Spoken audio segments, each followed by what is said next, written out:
Good morning mga kabudol. 5:30, ride out. Pag umulan, sa malapit lang. Aurora.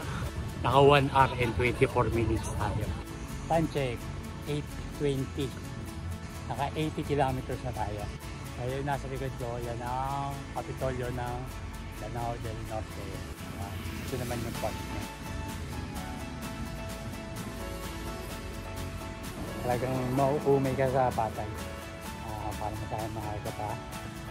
Lagpas pa tayo ng konti. Picture lang tayo.